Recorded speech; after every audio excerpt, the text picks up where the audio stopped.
네, 오늘 본문에 보면은 이 하나님의 일꾼들의 정체가 한 세 가지가 나오고 있습니다. 그래서 오늘은 하나님 일꾼들의 정체 중에서 첫 번째, 보냄을 받은 자라는 제목으로 말씀을 전하겠습니다. 하나님의 일꾼들, 하나님의 역사 속에서 위대하게 쓰임받는 사람의 정체성에 대해서 이야기하는 거예요. 정말 주님의 제자들, 하나님의 일꾼들은 어떤 사람이냐면 자기에 대한 인식이 달라요. 그게 뭐냐면 나는 보냄 받은 자다. 이거는 보냄 받은 자는 보낸 분 중심으로 세상을 바라봐야 되고 세상을 이해하고 해석해야 되거든요. 그래서 오늘 말씀이 그렇게 나오는 거죠. 첫 번째 우리가 생각할 것은 보냄을 받은 자의 의식이에요. 나는 보냄 받은 존재이다라는 의식이 있어야 된다는 거예요. 그러니까 삶의 중심축을 움직이는 거예요. 내 중심에서 나를 보내신 분 중심으로.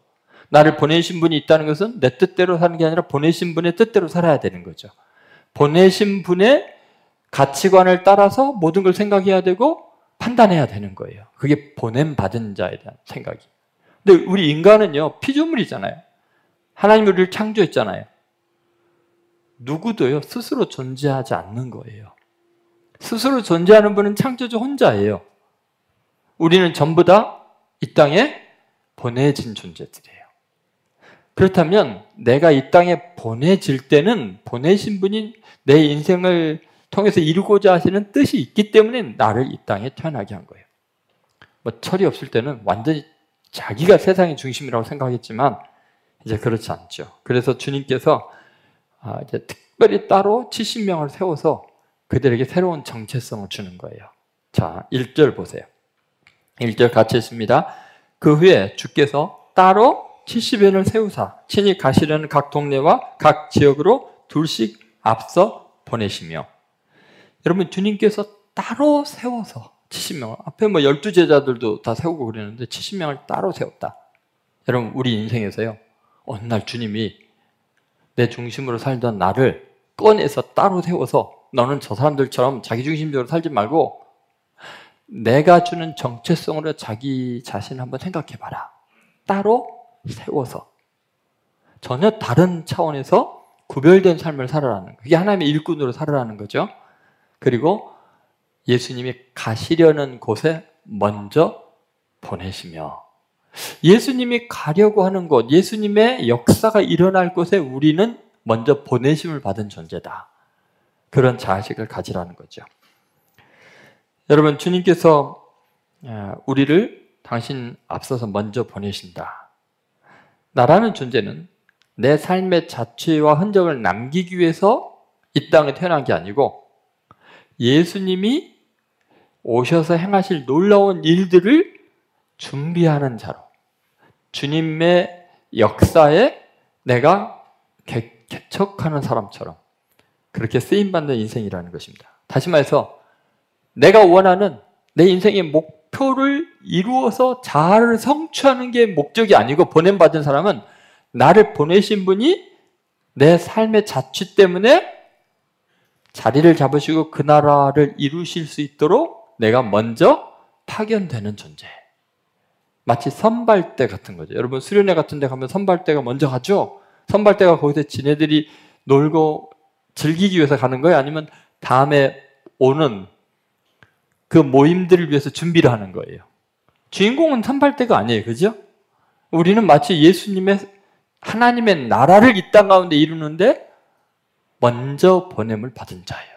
곧 주님이 따라오신다는 거죠. 그분의 나라를 이루시겠다는 거예요. 이런 보냄 받은 자로서의 자의식을 갖고 사는 사람은요, 굉장히 위대한 삶을 살 수 있습니다. 예를 들어서 예수님께서 여자가 낳은 자 중에 이보다 더 큰 자가 없다고 한 사람이 누구죠? 세례 요한이죠. 세례 요한은 자아 정체성을 어떻게 가졌을까요? 요한복음 1장 22절에 이런 말씀이 있어요. 또 말하되 누구냐? 우리를 보낸 이들에게 대답하게 하라. 너는 내게 대하여 무엇이라 하느냐? 세례 요한이 뭐라고 대답해요? 1장 23절에 이르되 나는 선지자 이사야 말과 같이 하나님의 말씀에서 나의 나됨을 찾았어요. 주의 길을 곱게 하라고 광야에서 외치는 자의 소리로라. 세례 요한의 자아 인식이 뭐냐면 주님이 곧 오실 텐데 그 오실 길을 닦는 사람이다. 나는 그분의 앞서 보냄을 받은 자다. 그렇게 보냄 받은 자, 주님이 오실 그 길을 먼저 가서 준비하는 자로의 삶을 살았는데 인류 역사상 예수님이 인정한 사람 중에서 가장 탁월한 사람으로 인정을 받은 거예요. 그러나 내가 내 자신의 입지를 위해서, 성공을 위해서, 소유를 위해서 성공적으로 사는 사람들은 어떻게 될까? 대단히 공허하고 허망합니다. 여러분, 우리는 내 중심이 아니라 나를 보내신 그리스도, 그분 중심으로 모든 삶을 살아갈 결단을 할 때 따로 구별되어 세운 존재가 되는 거예요. 그것이 바로 내 성을 쌓고 그 안에 안주하는 그런 삶이 아니라 나를 부르신 그분 부른 앞에서 내 왕노릇을 포기하고 하나님이 보내시는 그곳에 대사로 사신으로 가서 살아가는 삶. 그게 바로 하나님의 일꾼들의 모습입니다.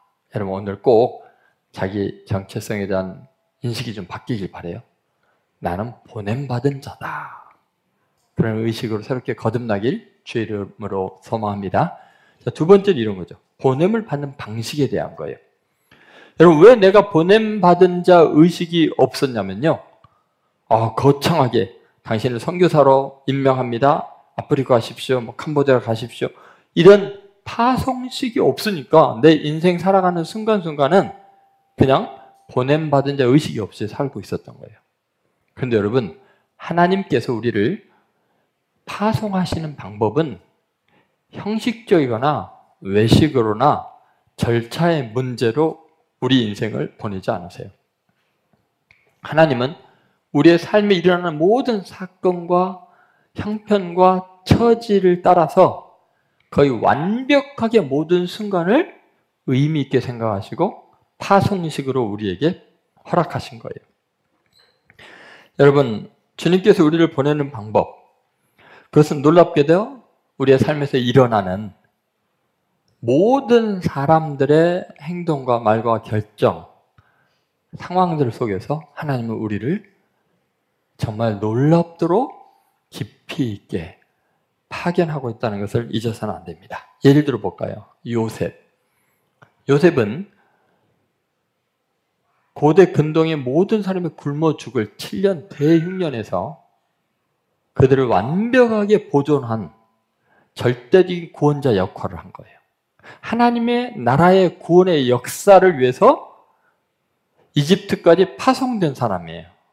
히브리 사람이 가나안 땅에 있던 사람이 이집트까지 가서 그 시대를 구원하는 엄청난 일을 한 거죠. 어떤 식으로 파송을 하나님이 하셨는가? 요셉은 하나님의 나를 보냈다는 보냄받은 자의 의식을 이렇게 고백을 합니다. 창세기 45장 5절부터 8절 말씀입니다. 한번 같이 읽겠습니다. 당신들이 나를 이곳에 팔았다고 해서 근심하지 마소서, 한탄하지 마소서. 하나님이 생명을 구원하시려고 나를 당신들보다 먼저 보내셨나이다. 이 땅에 2년 동안 흉년이 들었으나 아직 5년은 밭갈이도 못하고 추수도 못할지라. 하나님이 큰 구원으로 당신들의 생명을 보존하고 당신들의 후손을 세상에 두시려고 나를 당신들보다 먼저 보내셨나니 그런즉 나를 이리로 보낸 이는 당신들이 아니요 하나님이시라. 하나님이 나를 바로에게 아버지로 삼으시고 그 온 집의 주로 삼으시며 애굽 온 땅의 통치자로 삼으셨나이다. 아멘. 여러분 지금 요셉은 형들에 의해서 죽임을 당하려다가 동생이니까 차마 죽이지 말자 그러고 노예로 팔아버렸거든요. 그런데 그렇게 형들이 판 것을 뭐라 그래요? 하나님이 당신들보다 나를 먼저 보낸 겁니다. 왜요? 하나님 나라의 구원의 영광을 나타내려고. 그렇죠? 하나님의 큰 구원으로 당신들의 생명을 보존하고 당신들의 후손을 세상에 두시려고 나를 당신보다 먼저 보내셨습니다. 아니 하나님이 보냈어요? 형들이 미워해갖고 노예로 팔아버린 거 아니에요? 근데 그것을 보냄받은 자 의식으로 매 순간순간 사건을 해석하는 사람은 그걸 하나님의 파송으로 보는 거예요. 형들이 약해서가 아니라, 내 원수가 힘이 있어서가 아니라 하나님이 원수를 통해서 나를 이곳에 보내셨다. 그래서 나를 이리로 보내는 당신들이 아니요 하나님이시라. 어때요? 철저하게 파송의식으로 사는 거죠. 그냥 일상에서 일어나는 사건, 억울한 일, 피해보는 일, 이리 몰리고 저리 몰리고 미움당하고 내가 원하지 않는 곳에 끌려가는데 그것이 바로 뭐예요? 하나님이 나를 파견하는 곳이다. 악인들의 악이 하나님의 파송식의 일환이었던 거예요. 그럼 믿습니까? 여러분, 이렇게 보냄받은 자로서의 그 파송식은 거창하게 이루어지잖아요. 말도 안 되는 불합리한 사건들이 일어날 수 있어도 그 안에서 내 삶의 현장은 늘 파송식이라는 것을 기억해야 돼요. 예를 들면 성경이 온통 이런 이야기로 가득해요. 한두 건이면은 예외적일 수 있는데 그렇지 않고 그냥 전체가 그래요. 예를 들면 이스라엘 역사에서 가장 위기의 순간은 한순간은 이런 거죠. 다윗과 골리앗 때, 그죠? 다윗 소년이 골리앗의 적장 골리앗 앞에 떨고 있는 군인들을 위해서 골리앗을 죽인 일이었어요. 그때 구원의 역사가 있었어요. 또 한 번은 아람의 탁월한 장수 나아만이라는 사람이 있었어요. 이 사람은 아람의 구원자예요. 이 나아만 앞에서 이길 수 있는 나라가 없었어요. 그런데 그 나아만이 자기의 몸종 하나를 노예시장에서 사왔겠죠. 그 유대 소녀였죠. 들에서 놀고 있는데 갑자기 아람 사람들이 때려지워서 납치해 간 거예요. 그래서 노예시장이 판 거죠. 그리고 그 아이를 아람의 군대 장관 나아만의 집에 노예로 판 거예요. 어린아이가 철도 안 들었고 재력만 부리고 때만 쓰던 애가 갑자기 낯선 곳에 노예로 팔려오니까 얘가 얼마나 상황 인식이 안 되겠어요. 어떻게 하겠어요? 맞고 희롱을 당하고 얼마나 고생을 했겠어요. 그 아이가 어느 날 그 상황에 순응할 수밖에 없겠죠. 살기 위해서. 그러다가 어느 날 보니까 그렇게 수년이 흐르고 보니까 자기 주인인 나아만이 나병 환자라는 것을 알게 돼요. 그 순간 자기만 비참한 인생이 아니라 천하를 호령하는 저 장군도 갑옷 속에 갇혀서 자기 신세를 한탄하는 절망적인 사람이었구나. 하나님께서 나를 이곳에 저 나만 장군에게 하나님을 알게 하라고 보내셨구나. 갑자기 보냄받은 자 의식이 생기는 거예요. 나만 장군을 구원하려고 나를 보내셨구나. 그러니까 삶의 태도가 달라지겠죠. 그 주모에게, 나만 장군의 아내에게 인정을 받으려고 열심히 일하게 되죠. 이 소녀의 말이라면 다 믿게 만들어요. 그리고서 그때 이야기하죠. 내 주인이 사마리아에 있는 선지자 앞에 있으면 좋겠습니다. 하나님을 소개를 해요. 그리고 이 소녀 때문에 결국은 나아만 장군이 상천하죠. 유일하신 하나님만을 예배하겠노라고 결단하고 나아만 장군이 있는 동안에 아람이 이스라엘을 쳐들어오지 못해요. 여러분, 그 소녀가 이스라엘을 구원하는 위대한 하나님의 사람으로 파견되는 방법은 비참하게 납치당해서 노예로 끌려가서 죽도록 고생하는 사건이었어요. 그런데 어느 순간 내가 이곳에 보냄을 받은 자구나라는 의식이 생기는 순간 그의 삶은 완전히 새로워지죠. 위대한 역사를 이루죠. 이스라엘에서 다윗보다도 위대하게 나라를 지킨 사람이 되는 거예요. 뭐가 달라요? 다 똑같은 상황이고 비참한 상황인데 의식의 문제예요. 내가 보냄받은 자이고 지금 일어나고 있는 불합리한 이 현상과 사회는 하나님이 나를 이곳으로 옮겨 파송하는 방법이구나. 그걸 깨닫는 거죠. 여러분, 다니엘은 어때요? 바벨론 제국의 총리 대신이 되고 바사 제국에서도 가장 영향력 있는 인물이 돼요. 그 하나님을 모르는 이방 나라에 하나님의 절대적인 주권과 다스리심을 나타내는데 위대하게 쓰임받은 사람이 다니엘이에요. 근데 그 다니엘이 어떻게 바벨론에서 최고의 자리에 오르죠? 유학 갔어요? 아니면 뭐 행정고시 봐서 됐어요? 아니에요. 자기가 사는 나라가 완전히 망해가지고 멸망당해서 귀족 자녀들이 전부 다 포로로 끌려가서 노예 생활한 거예요. 그렇게 바벨론에 포로로 끌려간 다니엘의 인생이라는 게 얼마나 비참했겠어요. 그런데 하나님이 그곳에 파견하신 거였어요. 그래서 하나님의 나라를 나타낸 거죠. 여러분, 성경은 전부 이런 식입니다. 다른 사람이 내가 원하지 않는 것으로 끌고 가지만 그것은 하나님이 그 사람을 통해서 나를 파견하신 거예요. 그리고 그 사건을 섭리로 하나님이 위대한 역사를 나를 통해 이루시는 거예요. 뭐가 다르냐?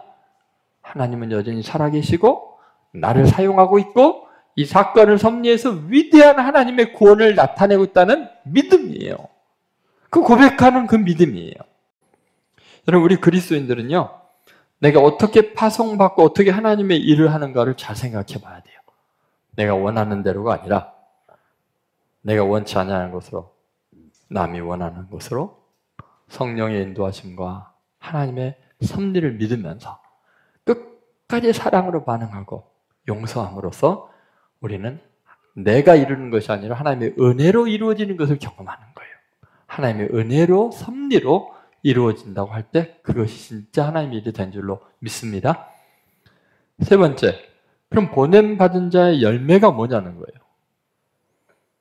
정말 하나님께서 이렇게 내 삶의 아픔과 절망과 오해와 모든 비극적인 사건을 통해서도 나를 파송하셨고 하나님의 일을 이룬다면 무엇을 이루기 위해서 그러시냐는 거예요.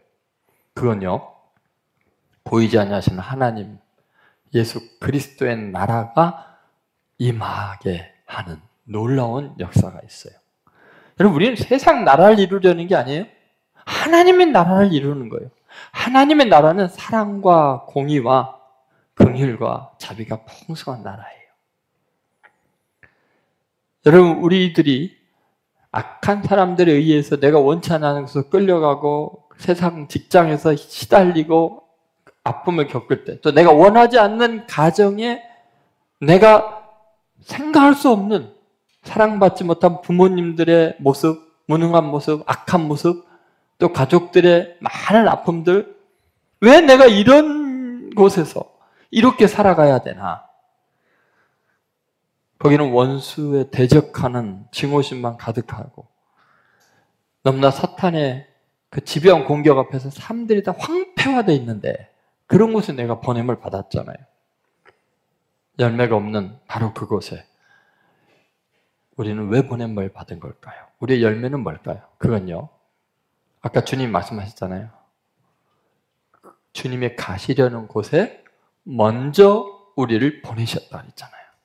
그럼 무슨 말이냐면요, 내가 왜 이곳에 가냐면 주님이 오실 수 있는 여건을 만들기 위해서 간 거예요. 나라는 존재가 열매가 아니라 내 삶의 자취 때문에 하나님의 나라의 향기가 나게 하고 그림자라도 비치게 해서 진짜 그분이 오실 때 그들이 예수님을 영접하고 하나님의 나라를 맛보게 하기 위한 것이 우리 인생의 열매라는 거죠. 제가 이걸 생각해 볼 때 이런 것 같아요. 트로이의 목마가 생각났어요. 우리는 뭐냐? 여러분, 도저히 함락시킬 수 없는 철옹성 같은 성에 트로이 목마를 크게 만들어가지고 선물을 주잖아요. 그러면은 그 안에 군사들이 있는데 몇 명 안 되는 군사들이 밤에 몰래 나와가지고 성문을 여는 거예요. 그들이 싸워서 다 이기는 게 목적이 아니라 성문을 여는 것이 트로이 목마 안에 먼저 적진 안에 보내짐 받은 자들. 만약에 그 불태워버렸으면 어떻게 됐겠어요? 그죠? 그러면 문을 열면 어떻게 돼요? 왕이 군사를 이끌고 쳐들어올 수 있게 하는 거예요. 내 힘으로 이루는 게 아니라 우리는 문빗장만 열어주는 거예요. 그래서 주님이 오실 때 마음을 열고 영접할 수 있도록 우리가 그 역할을 하는 거죠. 여러분, 이것이 우리 인생 열매 중에 최고예요. 내 흔적을 남기는 게 아니라 주님의 임재가 가능하게 하는 길을 열어놓는 거죠.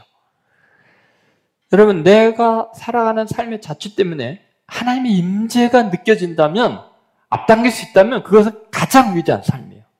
나의 영향력을 남기려고 하지 마세요. 여러분의 뛰어남과 여러분에 대한 이미지를 사람들에게 새겨넣는 것이 인생의 성공이라고 생각하면 안 돼요. 나는 쉬어야 하겠고 그는 흥하여야 하리라. 내가 정말 바라는 내 인생의 열매는 주님이 임하는 거예요. 제가 목회하는 것도 마찬가지예요. 여러분, 이집트의 노예 주세였던 요셉, 나만 장군의 소녀 노예, 다니엘, 그 어떤 사람도 마찬가지예요. 그 모든 곳에서는 하나님의 나라의 임재를 느끼게 했어요. 그래서 이렇게 70인을 따로 세우듯이 여러분들을 하나님은 따로 세우기를 원하셔요. 그리스도인들은 그래서 내가 얼마나 내 목적을 성취했느냐, 내 중심으로 온 세계를 바라보는 게 아니라 주님 중심으로 나는 보냄을 받은 자다. 그것이 가장 위대하고 가치 있는 인생을 사는 거죠. 네, 한 가지 이야기라고 말씀 마치겠습니다. 6세기 교황 그레고리 1세가 크리스찬의 순교를 적색 순교, 백색 순교, 녹색 순교라고 세 가지를 이야기했어요. 그게 뭐냐면 313년 로마가 기독교를 국교화하기 전에는 예수 믿는다는 이유로 짐승에 밥에되게 하고 사람을 나무에 꽂아갖고 거리에 횃불로 만들고 막 이랬잖아요. 참혹한 피 흘리는 순교가 있었어요. 그리고 기독교가 공인이 된 이후부터는요, 교회가 세상에 핍박을 안 받다 보니까 교권이 생기게 되고 타락을 하게 되는 거예요. 그래서 스스로 피 흘리지 않죠. 스스로 사막에 가서 수도원을 짓고 스스로 청렴하게, 순결하게 하나님 앞에 담백하게 살기로 결단을 하죠. 그래서 세상을 등지고 세속화되지 않으려고 그렇게 수도원으로 들어간 운동들, 이런 것들이 백색 순교죠. 그리고 그렇게 살지 않고 험하고 악한 세상에 살면서 정말 세상 사람들 앞에서 복음으로 살려고 손해보고 희생당하면서도 끝까지 말씀을 삶에 실천하면서 악하고 잔혹한 세상 속에서 순결함을 지키고 용서하고 사랑하면서 살아가는 것을 갖다 녹색 순교라고 했어요. 여러분은 어쩌면 가장 힘든 길을 가고 있을 수 있어요. 정말 타락하고 이런 세상에서 떠나는 게 아니라 끝까지 그 현장, 그 직장, 그 학교, 그 가정 안에서 악을 악으로 대하지 않고 끝까지 선함으로, 사랑으로, 복음으로 살아가는 것이 순교죠. 그것이 하나님의 나라가 이 땅 가운데 임하게 하는 가장 위대한 하나님의 방법입니다. 그러면 여러분 오늘부터 딱 한 가지를 명심하세요. 나는 하나님 일꾼으로서 정체성이 뭐냐? 나는 보냄받은 자다. 하나님이 나를 이 현장 속, 이 상황 속에 보내셨고 하나님의 은혜로 반드시 놀라운 일을 이룰 텐데 내가 가장 강력하게 반응할 수 있는 게 뭐냐? 하나님의 말씀대로 용서하고 사랑하고 기도하고 인내하고 십자군처럼 가면은 절대 세상을 구원하지 못해요. 세상이 증오를 쌓게 되죠. 십자가로 살아야 돼요. 십자군이 아니라 십자가로 살아가는 오직 은혜로 승리하는 성도들 되시기를 주의 이름으로 축원드립니다.